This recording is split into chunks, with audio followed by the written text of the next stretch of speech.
Good morning, everybody. Welcome back to Frontier Mentality. So, this garden tour slash getting a bed ready for our new planting season.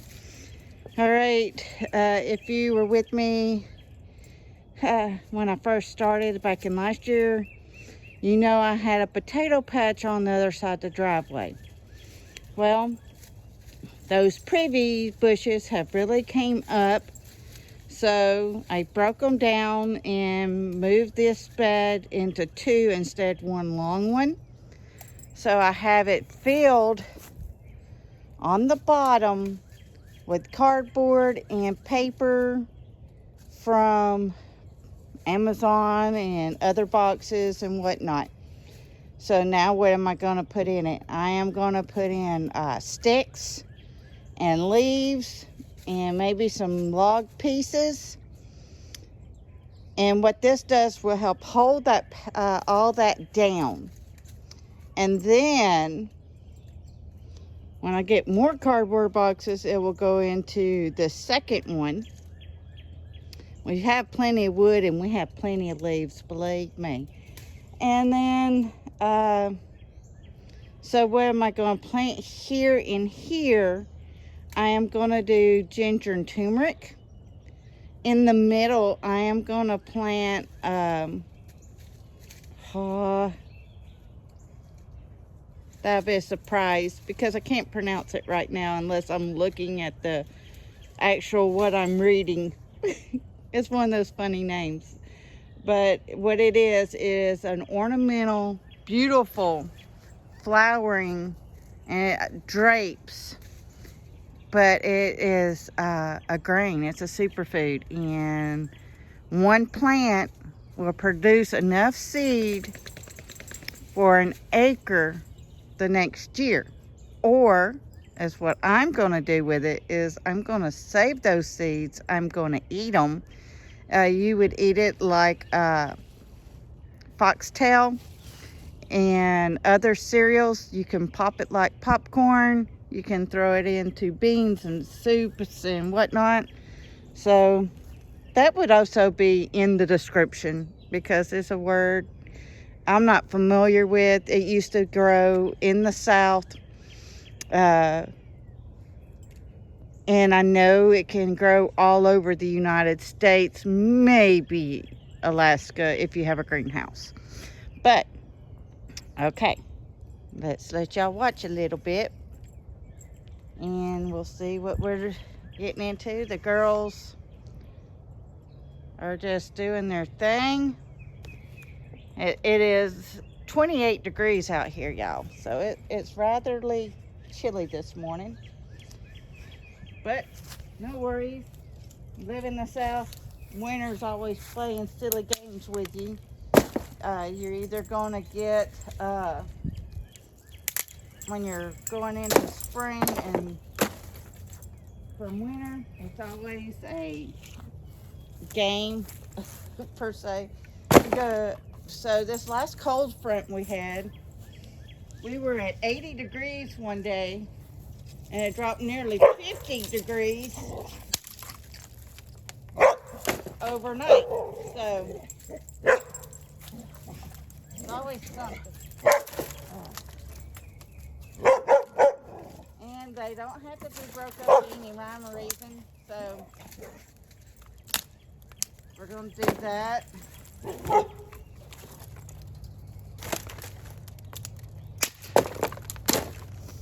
And what this does, it will feed the soil eventually. I mean, the dirt we're going to put in here is going to be good. But it's going to encourage, hey, I'm filming. But it will encourage worms and help bulk up it will help fill the bed. It will break down and will continue to feed the bed. Now all the leaves over here is going in this bed. So let's go ahead and do the garden tour now. So we can get this video done because I got a lot to do this week. So we're in the stand-up Vago bed, the one that has legs. I love this thing. I want some more of these stand-up ones. I think it'd be great for the strawberries and whatnot, or even cabbages. We could move it, put it over here. Okay, as you know, we had cauliflower here. The deep freeze killed it. So sad. But the butterhead lettuce that we do grow, it just keeps coming back. Every bit of this green, the little greens that you see down in here, is that butterhead lettuce from last year. It reseeded itself and it's regrowing. So here are some broccoli. Look at there, y'all. The freeze might have killed the bigger broccolis, but here we go. We got another broccoli head coming on. And let's see. I got one right there. Let me see, point at it. It's right there coming in. So we still might get some broccoli after all. Okay, now let's look down the path here. You see a lot of the turnips we tilled under. We're trying to save one cabbage. Don't know if it's going to work or not. We did save a small turnip patch here so we can continue to eat on it. And we left one row of kale on this side of the yard. Bruce tilled the rest all under. That's going to feed the soil for spring planting. Whoops, I kicked a stick, y'all, sorry. So let's get down here, and Bruce put some peas, let's see, there, and there, and a couple more down here. He thought they died, but they actually look pretty good, these littler ones do. Okay, so you see here, another Vago bed Bruce has gotten. We're putting all type of breakable material. Wood breaks down. He's got cardboard underneath. And then in this one here, the same difference, but now we have some pine mulch that he's put down in the bottom of this. I think it's pine mulch. We went to Shepherd's. But here is the kale. So the carrots, we're just pulling them little here and little there. We're still hoping some of this here will bolt, the broccoli, just for seed saving. And we're going to leave 1 or 2 carrots for the same purpose, because we're about saving seeds and trying to be less dependent on stores. And another good thing about when you're seed saving, you are the plant life that's growing is getting used to your soil, to your area, and will help keep producing edible good food. Okay, in this Vago bed, Bruce put all his cilantro, or our cilantro here. He's really been babying it. Sorry, I'm trying to put my glove back on. And then we have the one collard green that's still in the herb patch. And we always we leave that one alone because we get the seeds from it. All right, let's go back over here. Y'all look, where the onions we thought had died, they're coming back even stronger. The darker green ones you see over here, or the lighter green. And look, they're doing marvelous. Okay, get us over here. So you knew I transplanted the different kales over here. So they're doing well. So my friend Miss Lori, I did a short video of her seed starts in the house, and that was from her garden. She gave me some bunching onions, which is behind the kale, because those are supposed to spread and we kind of want them to do their thing. And then I put the leeks here in front, and they're looking pretty good. Okay, let's go see some other treasures in the house. And girls, I will be getting y'all soon.